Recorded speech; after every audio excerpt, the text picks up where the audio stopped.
Welcome to the Issaquah Christians. We are in Issaquah, Washington, and we are very, very happy to announce that we are continuing our summer series of 2024, A Shadow of Things to Come, and we're going to end our series with Dan May, who actually kicked off the series.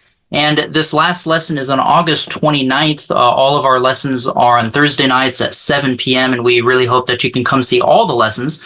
But if you have not been able to participate so far, we really hope you'll take some time to join us in our very last session to kick us off, or to finish out the series. And we're going to be looking at the shadow of the garden, specifically the phrase that Jesus uses, "I am the way, the truth, and the life." I've got with me Dan May, who's going to be delivering this message. Hey, Dan, how you doing? Doing good. Really good. So is there any big picture overview that you want to give for this lesson, just to kind of introduce it, pique our interest? Well, I was, a couple of years ago, I was doing a whole series of lessons on the I am statements of Jesus in the Gospel of John.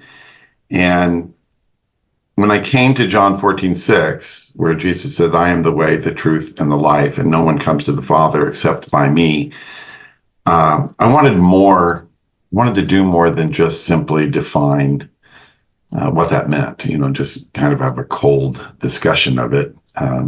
And so started asking myself questions. So I am the way. What is the way? And the way to where? I am the truth, and the truth about what? And I am the life, and the life in what sense is he the life? And so I just started digging. I tell people, and maybe this is an expression people have heard before. My wife doesn't like me to say it, but I tell people I milk a lot of cows, but I churn my own butter.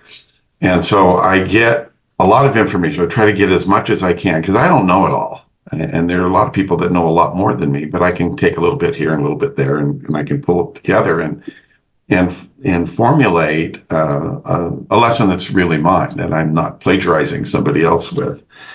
And so I came across some very interesting material and developed it into this lesson. And it took me all the way back to the Garden of Eden, and specifically to the fall of man and what happened there. And I don't know about you or anybody that's watching this, but when I read about, they left and God placed these cherubim with flaming swords, at the entrance to the garden, and I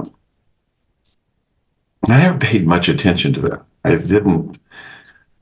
Okay, that's a nice detail that we've been told here, but and then when I started doing this lesson, boom.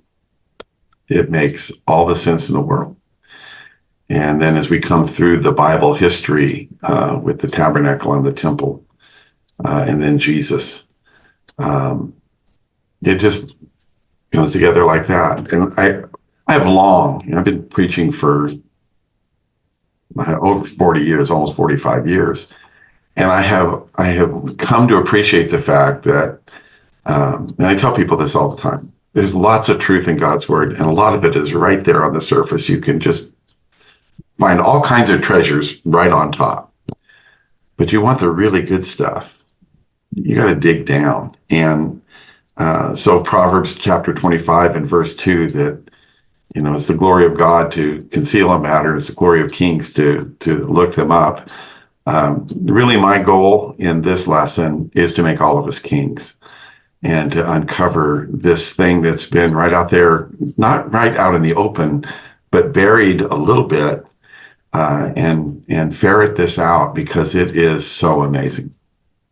So you're going to be taking us from the very beginning of the Bible practically to its very end. Even the phrase "I am the way, truth, and the life" is a very powerful message to John, the author, and we know that he had a lot to say about how in the final revelation, we would come back to a garden, being back around right. God, with the tree of life is there in heaven. And so right. It's very much a bookends concept. And so I'm really excited to see this close out the series, because it really does kind of encapsulate the Bible story as a whole. And for anybody right. that hasn't thought about those connections that take us through from the very beginning all the way through that is such a powerful thing to discover, really and it really binds us to Right. the power and the wisdom of God.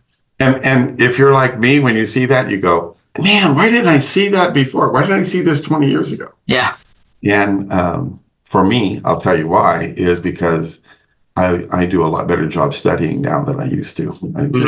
And maybe that's just a product of age or wisdom or whatever I have. It's being more aware and actually kind of getting rid of a notion that I had early on. Well, we found it all.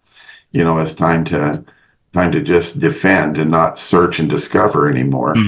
And there's so much more. There's so much more I don't know still, and am excited. It's exciting to me to open God's Word and see what's there that I haven't seen before. And I think that's probably happened to everybody that's watching this.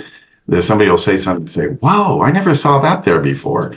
And that's just the majesty and wisdom and beauty of God's Word.